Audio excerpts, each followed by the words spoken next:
প্ৰথমতে আমি এক্সিডেণ্ট বুলি গম পাই ভাবিছিলোঁ। তাৰপিছত যিবিলাক ঘটনা পৰিঘটনা আমাৰ ভাবিছিলোঁ তেওঁলোকক লক্ষ্য কৰিছিলে বিভিন্ন সংবাদ মাধ্যমত বহু অডিঅ' ভাইৰেল হৈছিলে।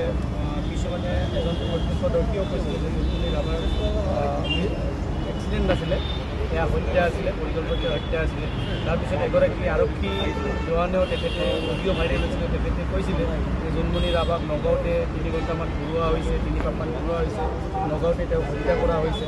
ত' এনেকুৱা বহু কথা যেতিয়া তথ্য মানে আমি জানিব পাৰিছোঁ, তেতিয়া আমাৰ আচলতে মনত হৈ আহিছিল। আৰু জোনমণি ৰাভাৰ মাতৃয়ে বাৰে বাৰে অভিযোগৰ আঙুলি টুৱাইছিলে SP লীনা দলৈৰ ওপৰত। তেখেতে বাৰে বাৰে কৈছিলে SP DSP মিলি তেখেতৰ ছোৱালীক হত্যা কৰিছে।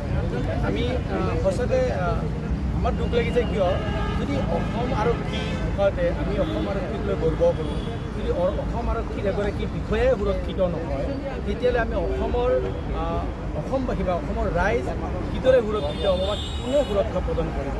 আমি আজি ধৰক ইমান দিন হৈ গ'ল জোনমণি হত্যা বুলিয়ে ক'ব লাগিব। আমি যিহেতু তেওঁলোকৰ মাজৰ পৰা এনেকুৱা কথা নিজৰ মাজৰ পৰা আহিছে, কেনেকুৱা মাজৰ পৰা আহিছে, এতিয়ালৈকে কিন্তু তদন্তৰ আওতালৈ যিবিলাকৰ ওপৰত বেছি অভিযোগ আছিলে, যিবিলাকৰ ওপৰত মাতৃয়ে অভিযোগ কৰিছিলে বা প্ৰত্যক্ষদৰ্শীৰ পৰা আদি কৰি যে পুলিচৰ মানুহে অভিযোগ কৰিছিল, তাৰ সেইখিনি মানুহক কিন্তু এতিয়ালৈকে তদন্তৰ আওতালৈ অনা নাই।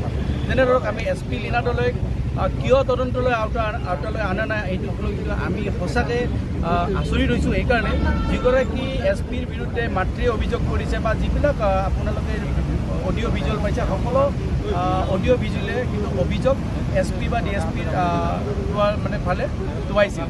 তাৰপিছতো কিন্তু এতিয়ালৈকে কি কাৰণত, হয়তো মুখ্যমন্ত্ৰীৰ সৰু ভাতৃৰ লগত ঘনিষ্ঠ সম্পৰ্ক থকাৰ কাৰণে SP লীনা দলৈ ডাঙৰীয়ানীক মানে বেলেগ এখন জিলাৰ দায়িত্ব অৰ্পণ কৰিলে নেকি?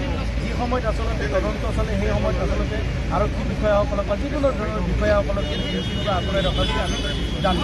এতিয়া CBI দিয়াৰ পিছতো কিন্তু তেখেতক তদন্তৰ আওতালৈ আনিবনে বা জোনমণি ৰাভাই ন্যায় পাব